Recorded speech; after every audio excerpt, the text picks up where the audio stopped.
dalam salah satu hadis yang selalu kita sebutkan ikhwatul Islam, hadis yang dibawakan oleh Imam Ibn Hibban di dalam kitab sahihnya yang kita kenal dengan Sahih Ibn Hibban, yang dibawakan oleh salah seorang yang bernama Urwah. Dan Urwah ini ikhwatul Islam adalah anaknya daripada Zubair, dan Zubair ini ikhwatul Islam adalah suaminya daripada Asma, dan Asma ini adalah putrinya Abu Bakar As-Siddiq radhiyallahu ta'ala anhu. Kalau seandainya demikian silsilahnya, apa hubungan Urwah dengan Aisyah? Apa hubungan Urwah dengan Aisyah? Ipar ya? Betul nih. Kita ulang lagi pertanyaannya. Hadis ini dibawakan oleh Urwah karena Urwah ini selalu meriwayatkan hadis yang banyak sekali. Urwah ini ayahnya adalah Zubair. Zubair ini adalah suami daripada Asma, dan Asma itu adalah salah satu putrinya Abu Bakar As-Siddiq. Pertanyaannya, apa hubungan Urwah dengan Aisyah? Keponakan. Apa hubungannya? Bibi dengan keponakannya. Karena biasanya Urwah ini banyak sekali meriwayatkan hadis dari ibunda kita Aisyah radhiyallahu taala anha. Seolah-olah Urwah ini adalah anaknya Aisyah radhiyallahu taala anha, karena Urwah itu adalah anak daripada saudarinya Asma. Asma itu anaknya Abu Bakar As-Siddiq. Aisyah juga anaknya Abu Bakar As-Siddiq radhiyallahu taala anhuma. Artinya ya ikhwatul Islam, hadis ini banyak dibawakan oleh Urwah karena Urwah itu sering tidur di rumah ibunda Aisyah radhiyallahu taala anha. Artinya dikala beliau tidur di rumah ibunda Aisyah, dan itu adalah bibinya, dan bibi itu di dalam bahasa Arab sama dengan ibu. Sesungguhnya bibi itu kedudukannya sama dengan ibu. Al-khalatu al-um. Sesungguhnya bibi itu adalah ibu. Artinya bahwa Aisyah itu adalah ibunya Urwah radhiyallahu taala anhu. Maka dia banyak meriwayatkan hadis dari Nabi sallallahu alaihi wasallam dari ibunda kita Aisyah. Dan salah satunya adalah hadis yang paling mulia ini. Hadis dibawakan oleh Ibn Hibban di dalam sahihnya yang bercerita kepada kita bersama akan kecintaan Rasulullah sallallahu alaihi wasallam kepada umatnya.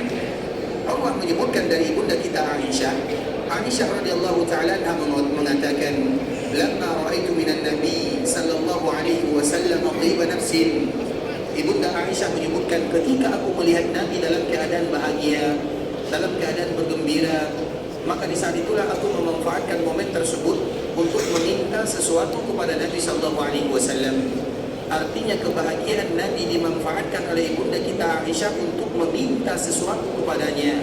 Karena biasanya orang bahagia apabila ada yang meminta, maka dengan mudah dia akan mengabulkan permintaan tersebut karena dia dalam keadaan bahagia. Begitu pula dengan Aisyah, dikala ingin meminta kepada Nabi, maka dilihat momennya. Dikala Nabi betul-betul dalam keadaan bahagia, maka Aisyah mengatakan suatu permintaan, yang mana permintaan itu merupakan permintaan yang tidak berat bagi Nabi, tapi permintaan itu adalah permintaan yang menunjukkan kualitas siapa itu ibunda Aisyah radhiyallahu taala anha. Apa yang diminta oleh ibunda kita Aisyah radhiyallahu taala anha?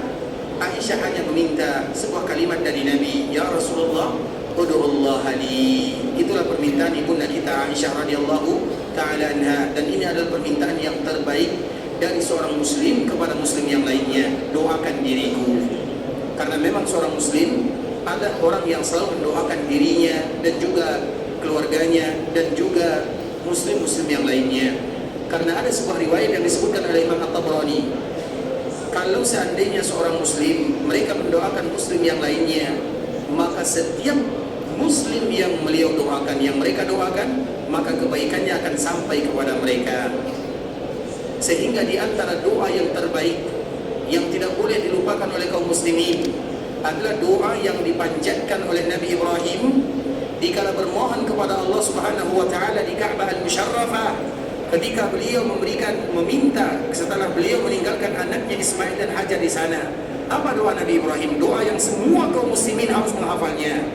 Rabbighfirli wa liwalidayya wa lil mu'minina yauma yaqumul hisab. Doa ini ikhwatul Islam adalah doa yang mudah dihafal, tidak terlalu panjang, tapi doa ini mencakup semua muslim yang ada di dunia.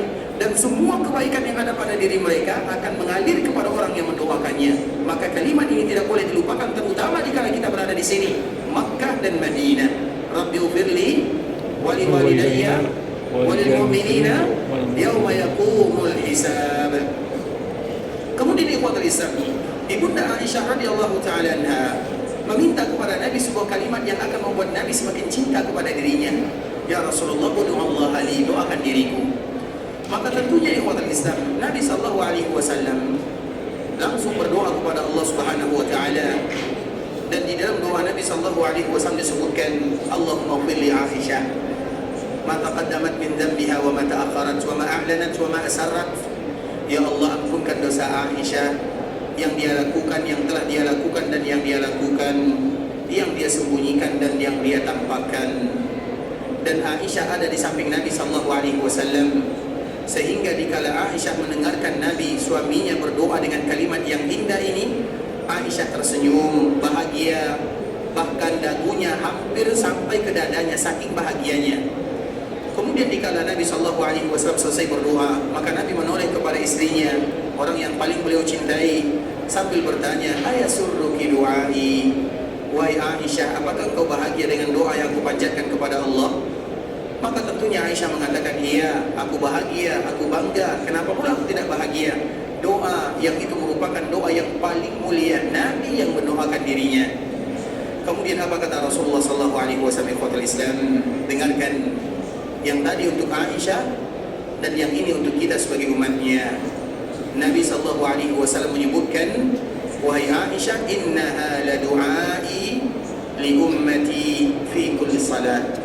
Wahai Aisyah, doa yang kupanjatkan kepada Allah untuk dirimu adalah doa yang selalu aku minta kepada Allah untuk semua umat-umatku.